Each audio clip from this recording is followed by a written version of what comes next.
Assalamu alaikum warahmatullahi wabarakatuh. Ashama akkam jirtu hordoftoota channelii YouTube Abdul App Kain Mastery waan ajaa'iba tokko fidee jira. Barreeffama qofa fayyadamuudhaan osoo video ittiin galchin video YouTube dha dalaguu dandeenya. Kain Mastery inni haaraan kun waan ajaa'ibaa fidee dhufe. Osoo akkana dalagee yookaan immoo kan namaa ilaallee kan duraan hawwinu amma akka ajaa'ibaatti filannoo bareedaa nuuf fidee jira.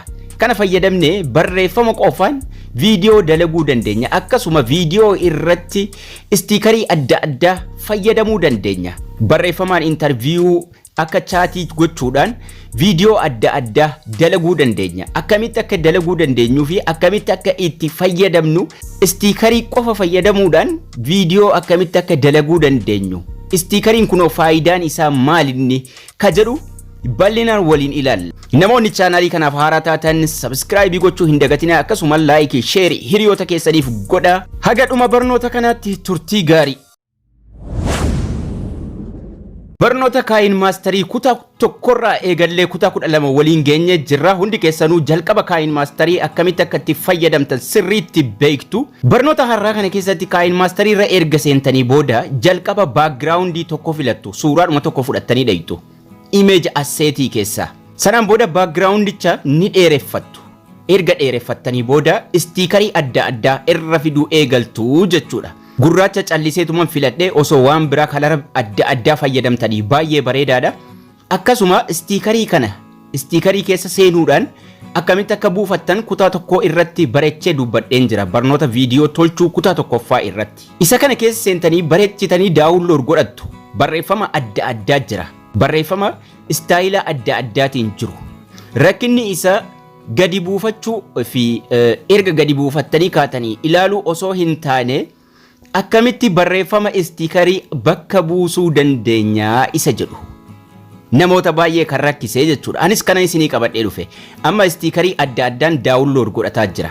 Installed godhadheen duubatti deebi'ee isin agarsiisaa jechuudha. Stiikerii as keessaa isinitti tole hunda download godhattu. Irra caalaan isaa baay'ee babbareedaadha. Osoo hundayyuu download godhattaniyyuu bareeda. Video irrattis fayyadamuu dandeessu. Suuraa kana qofa yookaan immoo barreeffama kana qofa stiikerii kana qofa fayyadamuudhaan video ittiin dalaguu dandeessu. Amma haga ta'e download godhadheen jira.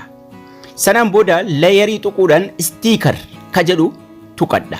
Stiikerii ergan tuqadhee booda stiikeriin barbaade tokkon filadha. Kan hin download godhadhe dhufee as keessa galee jira waan ta'eef jechuudha. Takka takkaan ka fedheen keessaa filadha.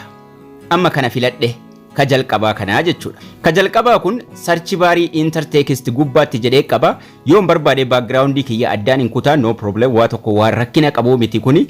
Enter your text waan jedhu qaba. Barreeffama kana akkamiin bakka buusuu dandeenya isa jedhu jechuudha. Amma barreeffama asirratti inni intertext here nuun jedhe akkamitti bakka buusuu dandeenya.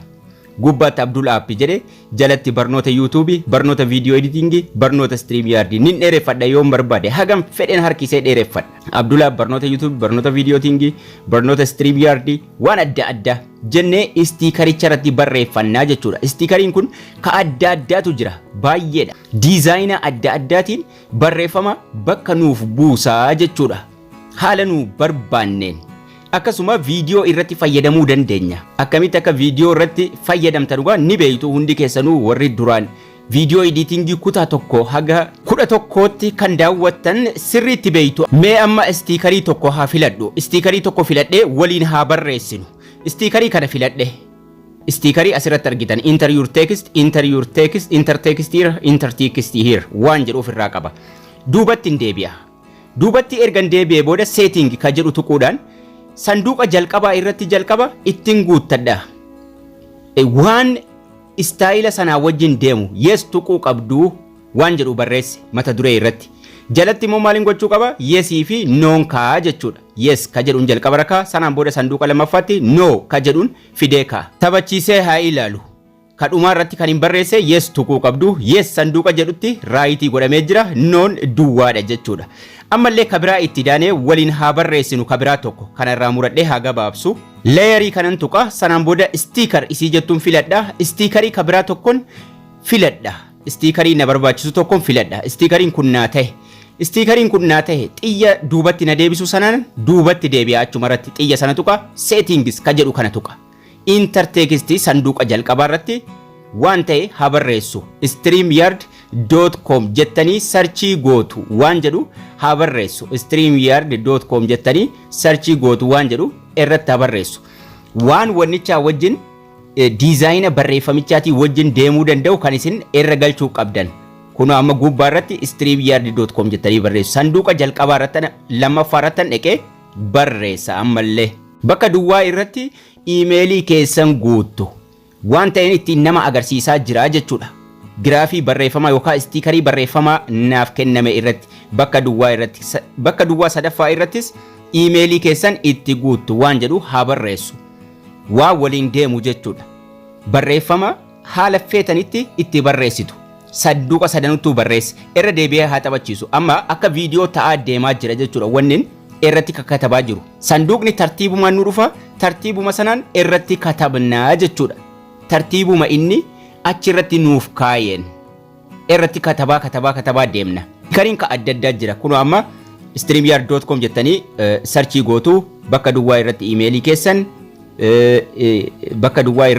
keessan guuttu waan jedhu irra barreesse nin dheereffadha ammallee istiikarii kabira fiduu barbaannaan.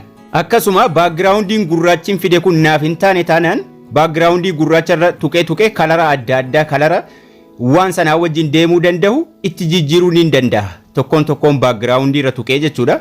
Kalara adda addaa addaan mummuruudhaan kalara adda addaa gochuu ni danda'a. Akka teekstiin sun yookaan barreeffamni nuti barreeffataa jirru sun waan waliin deemee miidhagsuu dandayu gochuu ni dandeenya salphaatti. Baakgiraawundii akkanatti itti jijjiirree booda leeyarii tuqna ammallee leeyarii tuqna sanaan booda istiikarii tuqadha.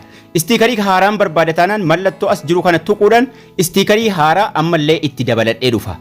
Istiikarii na barbaachisu kan waan ani hojjetaa jiru yookiin immoo barreessaa jiru wajjin waan naa deemuu dandayu kan biraan daawunlood itti godhadha. Ani install godheetuma keessaa duubatti deebi'uudha. Barreeffama istaayila adda addaa hedduutu jira. Baay'eedha. Tokkoffaa suuraadhaan nutti agarsiisa. Viidiyoo akkanatti kaa'uudhaan suuraa akkanatti kaa'uudhaan itti fayyadamuu dandeessa nuun jedha yeroo nuti irra tuqne suuraadhaanis nutti agarsiisa. Hedduu of keessaa qaba tokkoon isaa. Kan keessaan nutti tole kan keessaan nu barbaachisu kan muuviidha ta'uu jira kan nama interviewudha ta'uu jira kan niwusiidha yookaan immoo oduu adda addaa itti hojjechuudha ta'uu jira kan kubbaa miilaatii ta'uu jira. Kan maqaa nama lamaa asiifachiin barreessuudha waan akka kubbaa miilaati waan akka interviewudhaaf waan ta'uu jira fakkeenyaaf kana daawunlood godhe duubatti deebi'ee immoo akkamitti akka itti fayyadamu isinitti agarsiisa. Okay amma duubatti deebi'een filadha keessaa istiikarii keessaa jechuudha istiikarii na barbaachisu keessaa filadha. Baay'ee jira istiikariin kun amma fakkeenyaaf kana suuraa achi kaa'uudhaan gara gamaa kaa'uudhaan sanduuqa kana keessa kaa'uudhaan barreeffama dhimma suurichaa asirratti barreeffanna. Ka'ittaanu kunis innillee akkasuma suuraa duuba isaa kaa'uudhaan mee team versus team kanarraa haa tuqu. Team versus team jedha. Mee kanarra tuqne maqaa nama lammanii achi kaa'uudhaan salphaatti viidiyoo immoo duuba isaa kaa'uudhaan xiyyaan duubatti deebi'a setting ka jedhu kanan tuqa. Setting kana irran tuqadhee barreeffama irra galcha. Sanduuqni jalqabaa, sanduuqa lammaffaa, sanduuqa sadaffaa.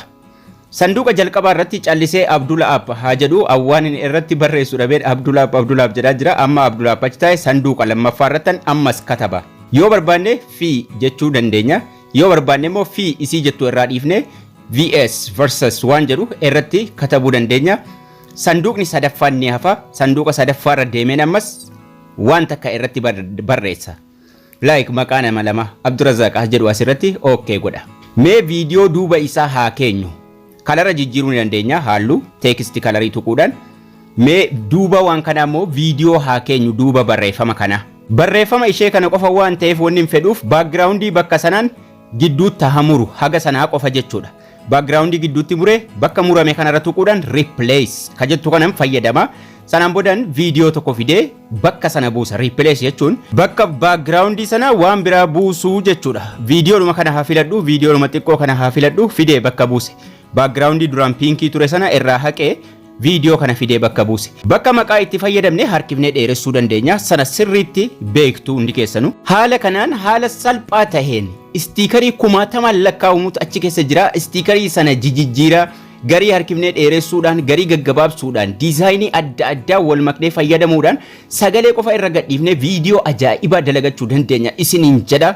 Istiikarii hedduutu irra jira daawunlood gochuudhaan itti fayyadama viidiyoo keessan miidhagsa babbareechaatii yuutuubii keessan guddifadhaan isiniin jedha. Barnoonni keenya har'aas kana fakkaata akka isin irraa barattan abdii guddaan qaba. Haga barnoota kutaa itti aanu walitti deebinutti turtii gaarii nagayaan tura.